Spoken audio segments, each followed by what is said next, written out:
엄마의 냄비 속 김치찌개가 식어 있었습니다.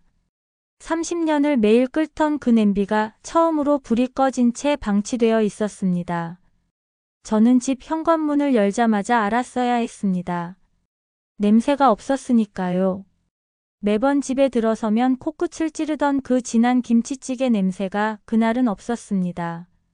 거실을 지나 부엌으로 향했습니다. 그리고 봤습니다. 가스레인지 위에 놓인 냄비를. 뚜껑이 살짝 열린 채 안에는 하얗게 기름이 굳은 김치찌개가 담겨 있었습니다. 독립한 지 2년이 지났습니다. 그동안 한 달에 한 번씩 집에 왔습니다. 올 때마다 엄마는 똑같았습니다. 김치찌개를 끓이고 계셨습니다. 언제나 그랬던 것처럼요. 어렸을 때부터 엄마의 냄비에는 김치찌개가 있었습니다. 아침에도 저녁에도. 가끔 다른 반찬이 있을 때도 김치찌개만큼은 빠지지 않았습니다. 중학생 때는 투정을 부렸습니다. 맨날 똑같은 반찬이 지겨웠으니까요. 친구네는 엄마가 요리를 잘해서 매일 다른 메뉴를 먹는다는 이야기를 들으면 우리 집 밥상이 초라해 보였습니다. 그땐 몰랐습니다. 엄마가 김치찌개를 끓이는 이유를요.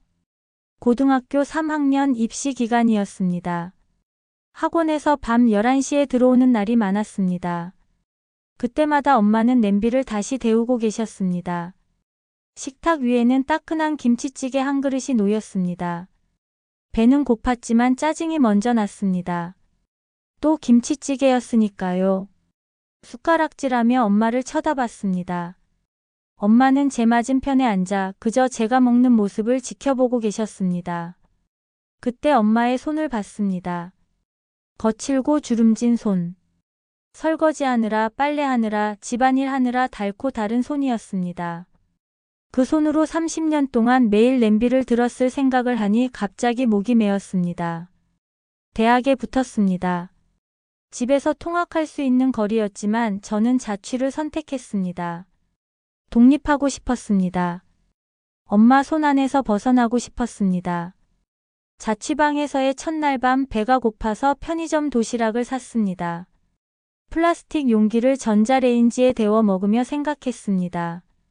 이제 매일 다른 음식을 먹을 수 있다고.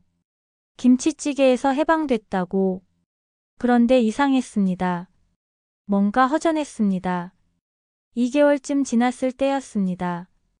감기에 걸렸습니다. 열이 나고 몸이 으슬으슬했습니다. 약을 먹고 이불 속에 누워 있는데 문득 김치찌개가 먹고 싶었습니다. 뜨끈하고 얼큰한 엄마가 끓여준 그 김치찌개예요. 휴대폰을 들었습니다. 엄마한테 전화하려다가 멈췄습니다. 21살 성인이 감기 걸렸다고 엄마한테 전화하는 게 우스웠습니다. 그냥 참았습니다. 일주일 후 집에 갔습니다. 현관문을 열자마자 그 냄새가 났습니다. 김치찌개 냄새. 코끝이 찡했습니다. 엄마는 제가 왔다는 것만으로 좋아하셨습니다. 냄비에서 김치찌개를 퍼주시며 살이 빠진 것 같다고 밥 잘 챙겨 먹냐고 물으셨습니다. 그날 김치찌개를 먹으며 깨달았습니다. 이 맛이 바로 집의 맛이라는 것을요. 엄마의 맛이라는 것을요.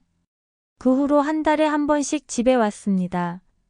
올 때마다 냄비에는 김치찌개가 있었습니다.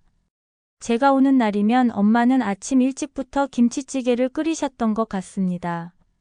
냄비 속 김치가 푹 무르고 국물이 진한 걸 보면 알 수 있었습니다. 여러분도 그런 음식이 있나요? 집에 가면 언제나 있던, 그래서 당연하게 여겼던 그 음식이요. 직장을 다니기 시작했습니다. 바빴습니다. 한 달에 한 번씩 가던 집을 2달에 한 번, 석 달에 한 번씩 가게 됐습니다. 그래도 갈 때마다 냄비에는 김치찌개가 있었습니다. 언제나 그랬던 것처럼요. 29살이 됐습니다. 연인을 집에 데려갔습니다. 엄마를 뵙게 하고 싶었습니다. 엄마는 그날도 김치찌개를 끓이셨습니다. 연인이 말했습니다. 어머니가 끓인 김치찌개가 정말 맛있다고. 엄마는 수줍게 웃으셨습니다. 그리고 냄비에 남은 김치찌개를 통에 담아 제게 주셨습니다.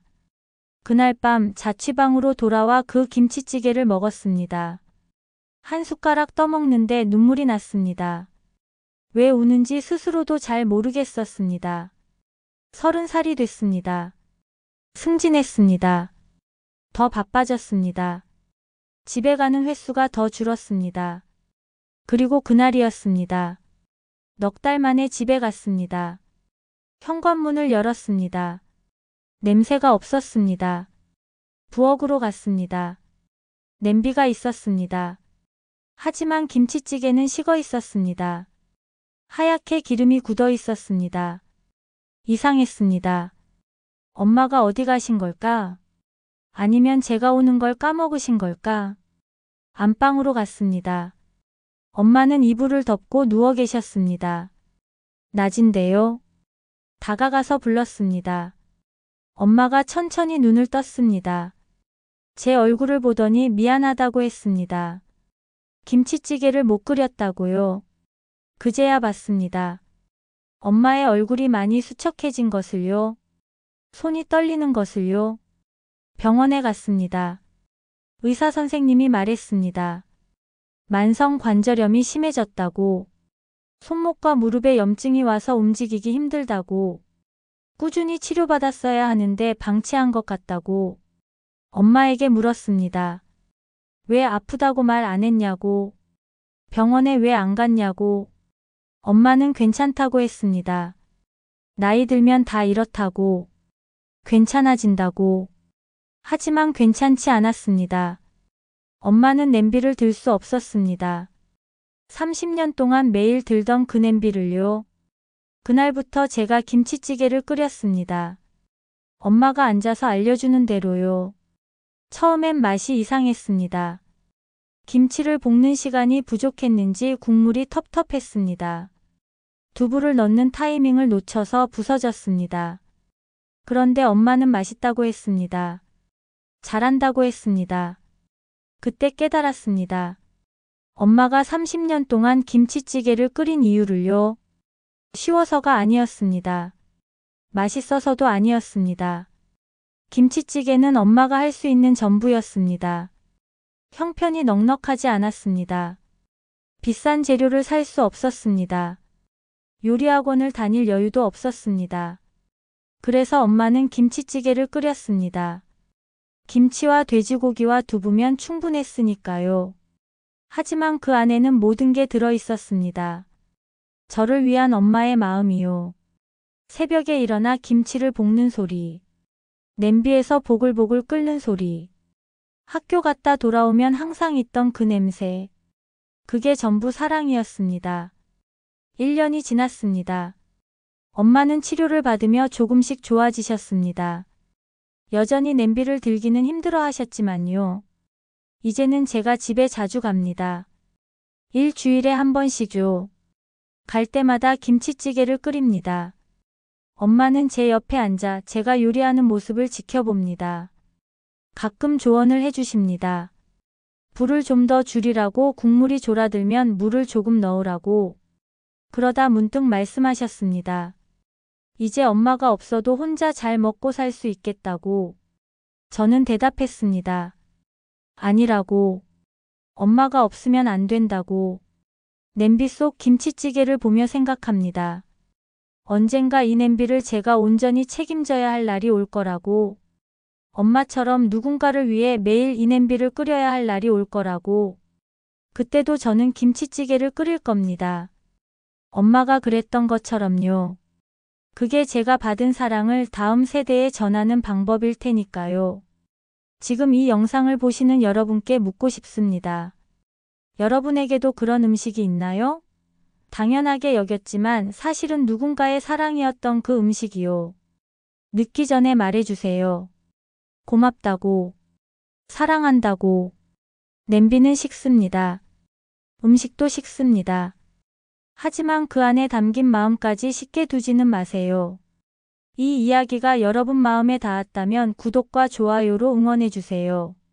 그리고 댓글로 여러분의 이야기도 들려주세요. 어떤 음식이, 어떤 순간이 여러분에게는 사랑이었는지요. 다음에는 더 따뜻한 이야기로 찾아뵙겠습니다.